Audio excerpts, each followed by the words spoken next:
নমস্কার, আপনারা দেখছেন সহমত বাংলা নিউজ.com। আমি আপনাদের সাথে আজ রয়েছে দীপশিখা। আমাদের আজকের আলোচ্য বিষয় অভিনব হরর ড্রামা সিনেমা মা। জুন 2025-এ মুক্তিপ্রাপ্ত কাজলের একটি অভূতপূর্ব অভিনয় যাত্রা, যেখানে তিনি একজন মায়ের ভূমিকায় ডুব দিয়েছেন অন্ধকার, মায়া এবং মিথের মধ্যে। সিনেমাঘরে মা ছবিটি মুক্তি পেয়েছিল 27 জুন 2025-এ। এটি হিন্দি ভাষার সিনেমা হলেও একই সঙ্গে তামিল, তেলেগু এবং বাংলা ভাষায়ও প্রকাশিত হয়েছে। পরিচালক বিশাল ফুরিয়া এবং তার আগে অজয় দেবগনের শয়তান ইউনিভার্সের দ্বিতীয় ইনস্টলমেন্ট হিসেবে বিবেচিত এই সিনেমাটি। প্রধান চরিত্রে রয়েছেন কাজল দেবগন, রনিত রয়, ইন্দ্রনীল সেনগুপ্ত এবং খেরিন শর্মার মতো অভিনেত্রী এবং অভিনেতাও। প্রথম দিনে মা ছবিটি আয় করে 4,65,00,000 থেকে 4,93,00,000 টাকা এবং তারপরে সারাদিনে সিনেমাটি আয় করে 6 কোটি টাকা। তৃতীয় দিনে সিনেমাটির আয় হয় 7 কোটি টাকা। প্রথম 4 দিনে মোট আয় হয় 19,09,00,000 টাকা।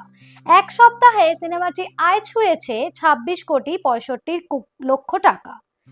আন্তর্জাতিক আয়ের কথা যদি বিবেচনা করা হয় তাহলে ইউএসএ, কানাডা থেকে আনুমানিক 5,02,00,000 টাকা, ইউএই সহ মধ্যপ্রাচ্য থেকে 3,08,00,000 টাকা এবং ইউরোপ থেকে 2,05,00,000 টাকা এবং অস্ট্রেলিয়া, নিউজিল্যান্ড থেকে 1,07,00,000 টাকা সংগ্রহ করেছে এই ছবিটি। গল্পটি শুরু হয় পশ্চিমবঙ্গের চন্দ্রপুরে, যেখানে মুকুল করে কন্যা শিশু সংস্থান করা হয়।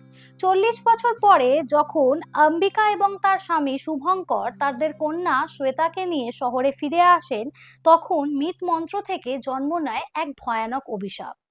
শুভঙ্করের মৃত্যুর পর অম্বিকাকে সন্ত্রাস সারাতে হয় মায়া জাদুর গাঢ় অন্ধকার বনে। শেষ পর্যন্ত মা নিজেই মা গুপ্তদেবী কালীতে রূপ নেন, রক্তপাত জাতীয় শত্রুকে রুখতে। কাজলের অভিনয় একে পূর্ণতা দিয়েছে। মায়ের আবেগ, মায়ের উগ্রতা এবং নির্ভীক রূপটা একরকম আলোকিত করে তুলেছে এই চরিত্রটিকে।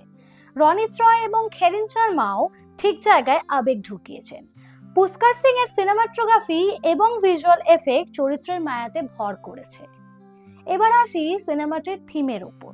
সিনেমাটির থিম মূলত মায়ের শক্তি এবং পৌরাণিক বিশ্বাসের ওপর নির্ভর করে।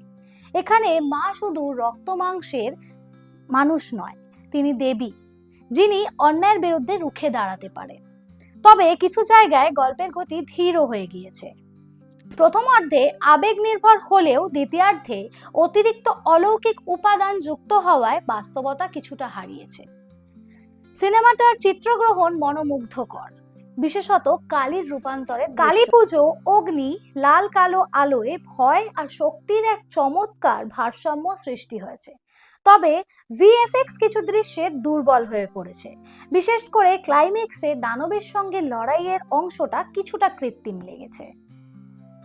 আবহ সঙ্গীত সিনেমার ভয় ও আবেগের আবহ বজায় রাখে। কালী পুজোর সময় ব্যাকগ্রাউন্ড স্কোর এবং সংলাপ দর্শকের হৃদয়ে গেঁথে যায়। এবার আসি আমরা সমালোচকদের মতামতের বিষয়ের ওপর। বলিউড হাঙ্গামার মতে অভিনয় প্রশংসনীয়, কিন্তু স্ক্রিপ্ট একটু দুর্বল। ইন্ডিয়ান এক্সপ্রেসের মতে ভিএফএক্স ও লেখায় নতুনত্বের অভাব।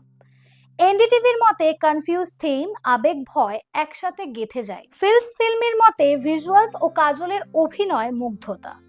অতএব সংক্ষেপে মা সিনেমাটি একটি আবেগঘন পৌরাণিক থ্রিলার, যেটা একটা মায়ের রূপ থেকে দেবীর রূপে উত্তরণ দেখায়। সিনেমাটির অভিনয় ও আবহ সঙ্গীত দর্শকের মন ছুঁয়ে যায়। আমাদের আজকের এই রিভিউটি আপনাদের কেমন লাগলো সেটি জানাতে আমাদের অবশ্যই ভুলবেন না। আমাদের পেজটি লাইক করুন, সাবস্ক্রাইব করুন এবং আমাদের পাশে থাকুন। দেখা হবে পরবর্তী আবার একটি ভিডিওতে। আজকের জন্য এইটুকুই, ধন্যবাদ।